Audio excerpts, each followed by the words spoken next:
Hello, everyone. Welcome back to the Life in the Red podcast. Luke Mullin and Amie, just as usual, episode 14 of this season.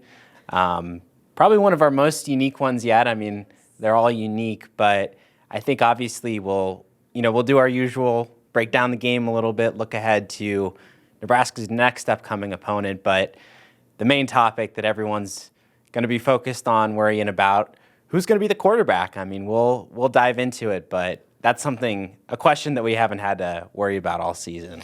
Nope. I mean, we talked about it a little bit before the season. Is it going to be Casey or Chubba? But that kind of felt forced. Yeah. And now here we are. Feel like I've been saying it all season. If the offensive line doesn't get better, Casey Thompson's going to get hurt. And here we are.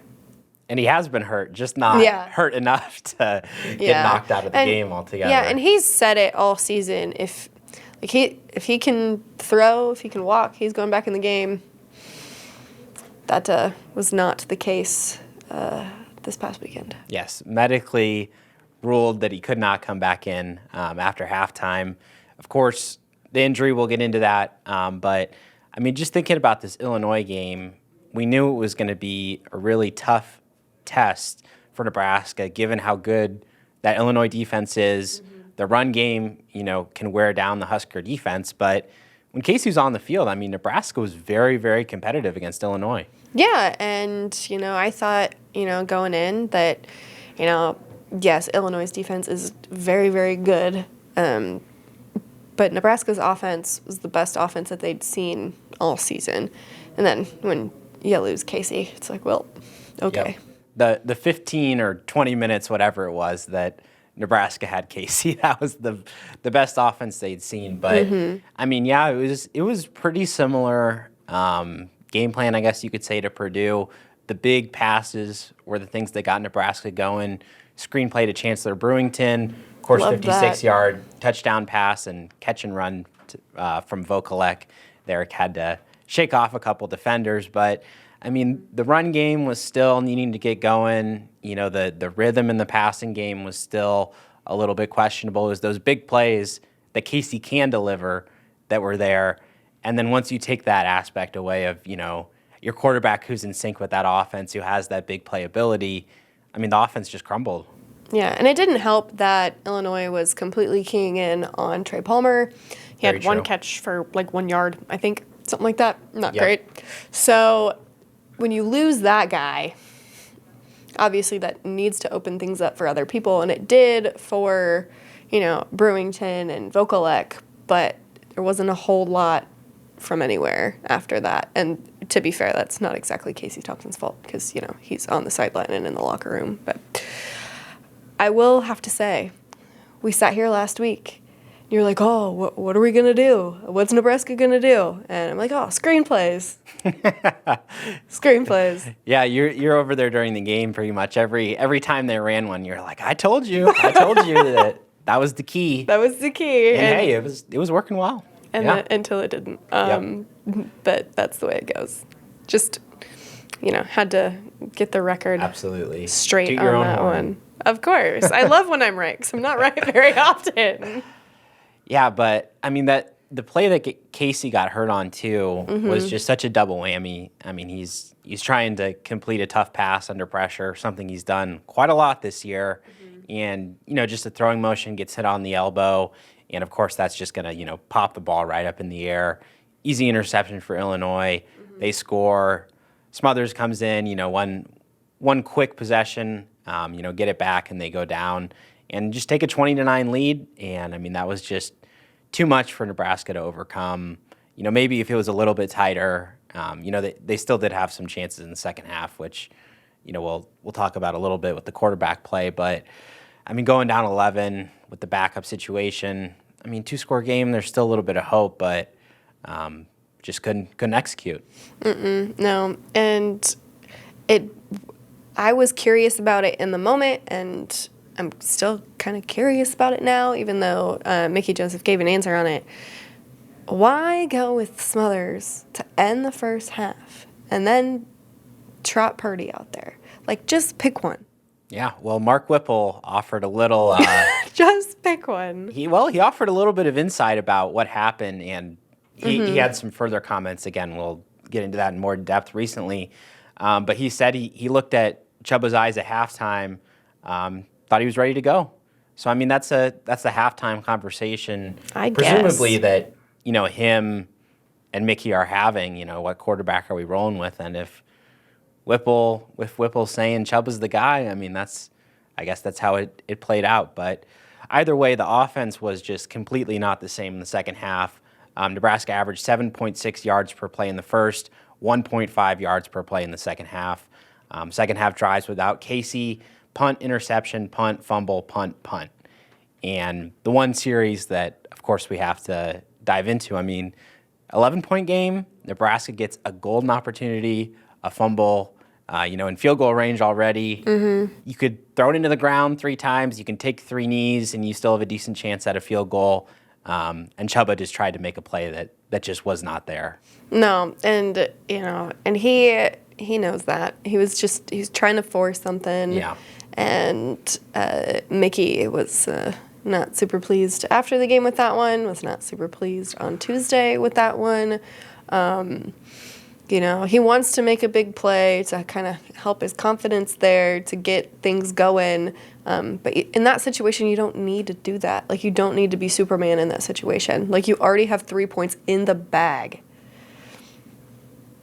But alas. Yep. And like Mickey said, it was just a very basic mistake, something that they teach you never to do. Throw across your body.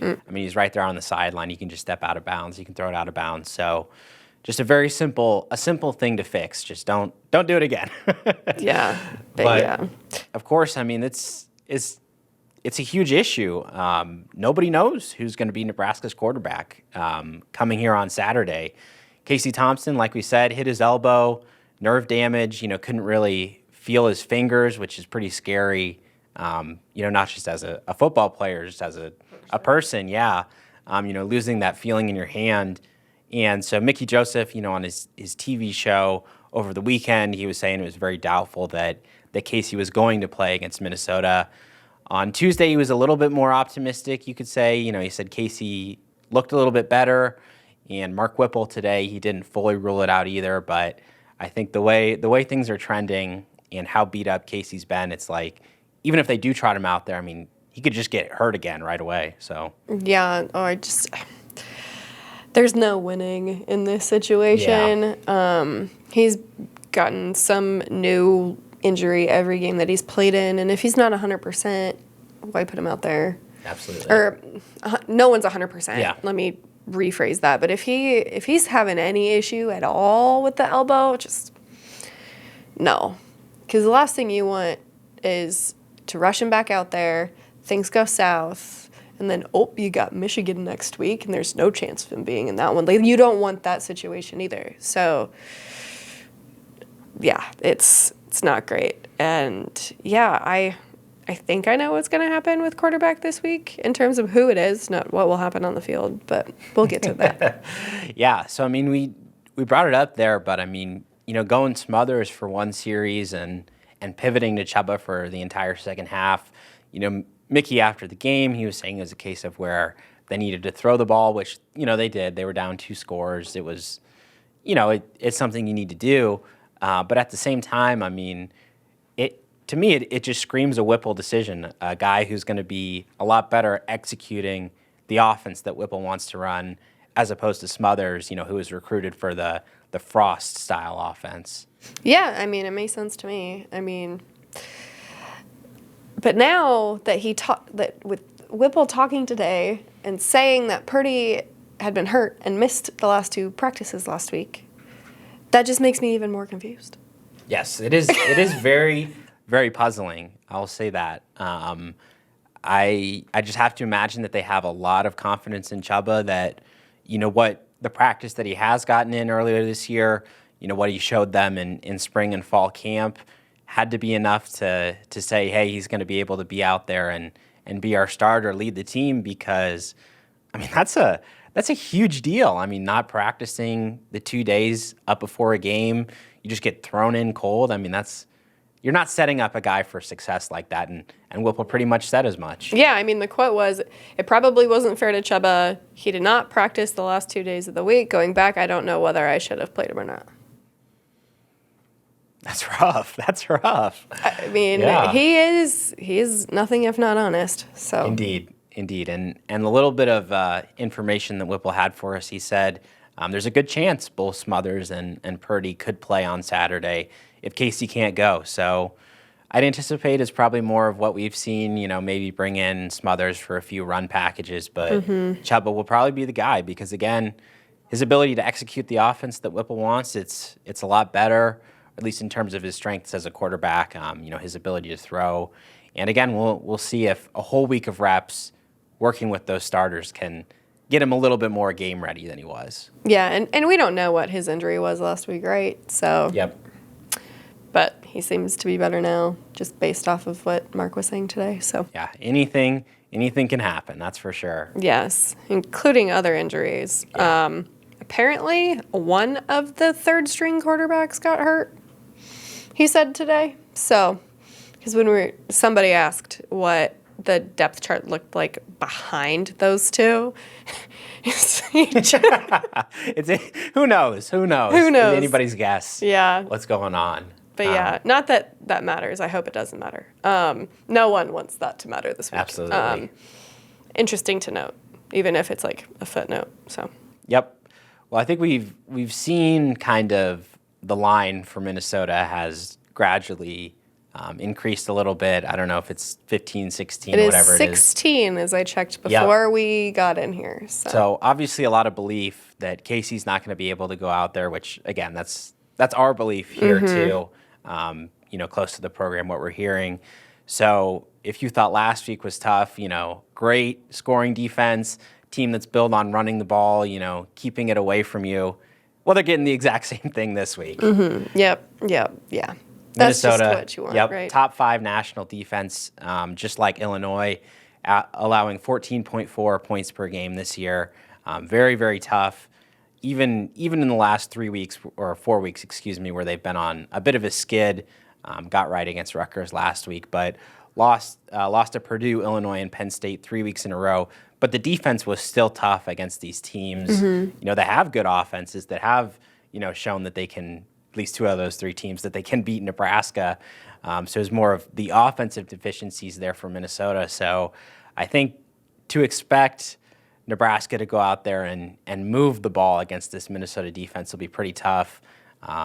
Maybe big plays is still the route to success. Running the ball, in my opinion, will be a big key if they can establish that. But again, easier said than done against this Minnesota team. Screens. She's back at it again. No, I mean, what are you gonna do? They've got a really talented secondary.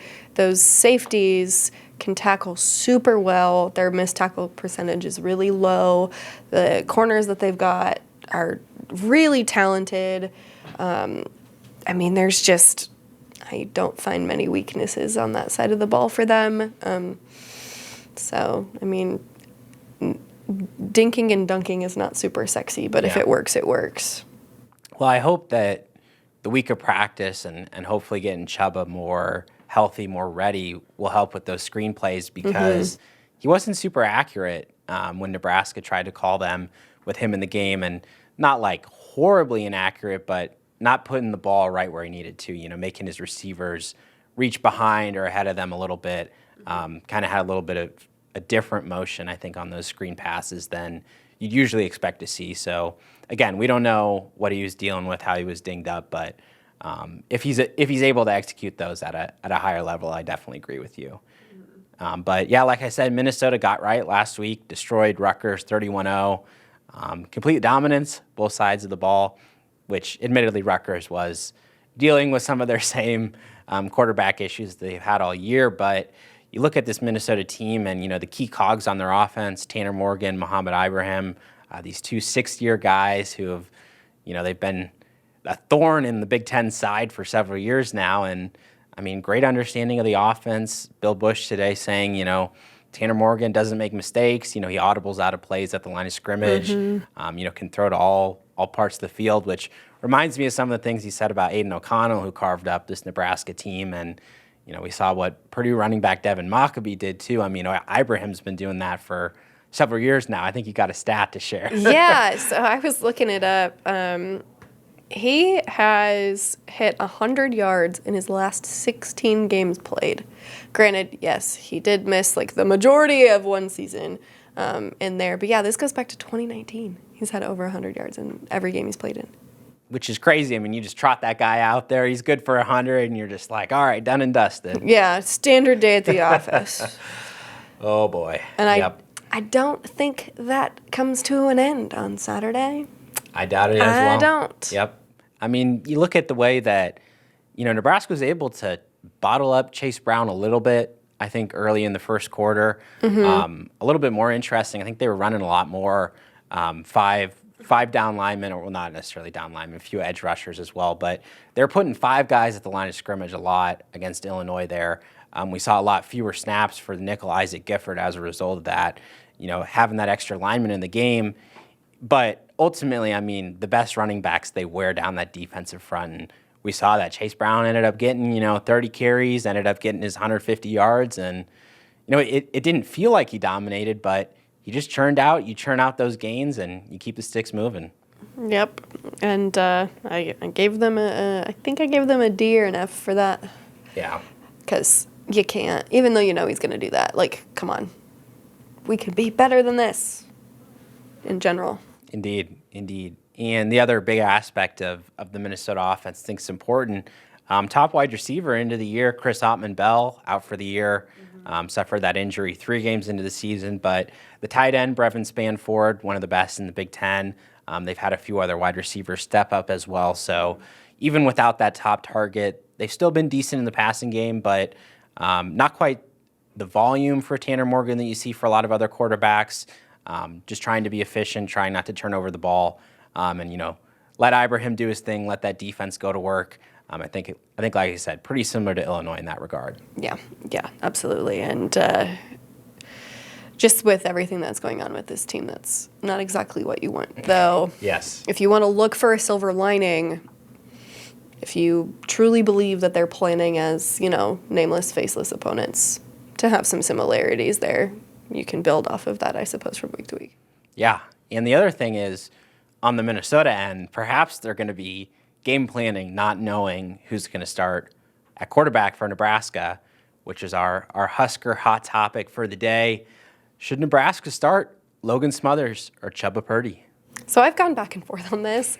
So before Whipple spoke today, I was thinking Smothers, just because Purdy had such an abysmal game last week. But now I'm thinking Purdy, as long as he's healthy, not making excuses for the game that he had last week. But now knowing that he was hurt heading into that one and didn't practice the last 2 days, was really cold, not just cold from Saturday, but really cold and not having practiced. I hope that, just for the sake of this team, that things will be better for him in that regard this week. And just knowing the offensive, like the generic offensive game plan, I feel like he, as the starter, gives them the best option. But I don't think it's the right move to not play Smothers at all either. Yeah, definitely. I think if they do go with Chubba, having some different packages for Logan, like you said, that'd be a smart thing to do, just to switch up the defensive looks. But me, I think Smothers could offer you a lot this week, and my reasoning is I do think the offense's ceiling with Chubba is a lot higher. I think the ability to score points and move down the field quickly with him would be a lot better. But with Logan in there, I think you can call a lot simpler game. I mean, the question is, though, is that something Whipple would want to do? Which I think the answer is probably no. Because with Logan in there, I mean, you can see he can run those zone reads. He can run those quick passes like you've been calling for. I thought one of the best plays Nebraska had all game without Casey on the field was a simple zone read with Logan. And it was, I think Grant might have been in the game. I think it was Grant. And just faked the handoff. Grant turned into the lead blocker, 8-yard gain up the sideline. And they tried to run the same play on third down, stop for no gain, so there's give and takes, with those zone read looks. But my point is just that you have Logan as that runner in there, and Chubba does have some dual threat ability to him for sure as well. But especially with Smothers, it's an extra man for that defense to account for. You can run a lot of different looks that Nebraska hasn't had all year. But assuming that they've been practicing them is the big thing. Are they ready to come out and run those quarterback run looks? Because I think that could challenge this Minnesota defense a lot. We'll find out. Indeed. But I think like you said, I think it's trending towards Chuba. How much we see of Smothers, we will see. But ultimately, we don't really know until whoever trots out there for the first snap will take it. But it's gonna impact our score predictions, that's for sure. Yeah, just a little bit. Heading into the year, I think I had this pegged for a loss. What about you? I had it penciled in as a loss, but like a higher scoring loss. And then 3 weeks ago, I was like, oh, Nebraska can win that game. Now, not so much. Yeah, presuming in that timeline, if Casey was still healthy and whatever, I think yes, it would be projecting a very close game here. Yeah. But if they lose, this inevitably wipes away all of their hopes for a bowl game. It won't be completely over until they, go to Michigan. But yeah, so this is the last, realistic hope. The last hurrah. If they want to make a bowl, they got to win this one, and I don't think it's going to happen. My score prediction for this week is 35-12 in favor of Minnesota. Yep. I'm very close. I'm going 31-13 for the Gophers. And I think we're, regardless of what Minnesota scores, I think what's more interesting is what we have Nebraska pegged for, which is not a lot of scoring. Because, again, even with all the issues that offense was going through last week with, injuries, inexperience, preparation, whatever, they had 6 drives and gained 2 first downs, which is pretty abysmal. And Minnesota's going to offer a similar challenge. Yes, I think the Huskers will be able to string together some plays at times. They're going to need a couple turnovers or, some big plays maybe on special teams or something to give them that edge to finally go down and score, because it's hard for me to see them, getting a touchback, starting at the 25 and driving 75 yards down the field. Yeah, it doesn't feel like something that's in the cards. I mean, you look at last week, and after Casey Thompson got hurt, Nebraska's offense ran 24 plays and managed to gain 34 yards, converting just 3 first downs. Yeah. Now, granted, you would think that things could be better with, Chuba and Logan both getting reps with the ones this week, get the rust off of them. But that stat line does not make me optimistic for much offensive success this week. And granted, they may break open a play or two, but a play or two is not conducive for success. Yeah, and the flip side is if they could get Anthony Grant going, get him another 100-yard game like he had early in the year, that would help so much. But run blocking has not been fantastic this year, and Grant's been out there a lot. Ramir Johnson has hardly played. Yant hasn't been very efficient. Gabe Irvin's still working back to full health. So, how much, again, do they want to, run Grant out there knowing they still have a few more games left to go that they're going to need him for? A little bit of a calculation there, but yeah, he's going to be a big part of that game plan, or at least he better be on Saturday, because they're gonna need him out there. Going to be an interesting one. Indeed. Well, it'll be an early one, so yes. not as much time for tailgating and getting ready for the game. 11 a.m. kick against Minnesota, and this is a Minnesota team that's done pretty well against Nebraska with PJ Fleck in charge. Won the last 3 meetings of these teams. And what's going to be interesting to me as well, this game has a little bit of potential to get ugly if the offense isn't playing at its best. Versus the Illinois team, it could have gotten ugly, but they were very content just to chew the clock, not push things too much.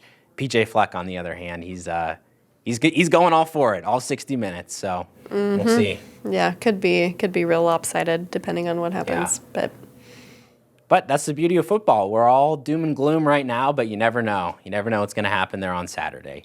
Like I said, 11 a.m. kick. Gophers coming to Lincoln, we'll be there. We'll have all the coverage, good or bad, whatever happens, whoever's out there at quarterback, we will have it for you. But I think that about does it for today's Life in the Red. Going over that quarterback controversy. Any more details come out in the next couple days. Stay tuned to journalstar.com for all the updates. But that's it for today's podcast. For Amie Just, I've been Luke Mullin. Appreciate all of you tuning in.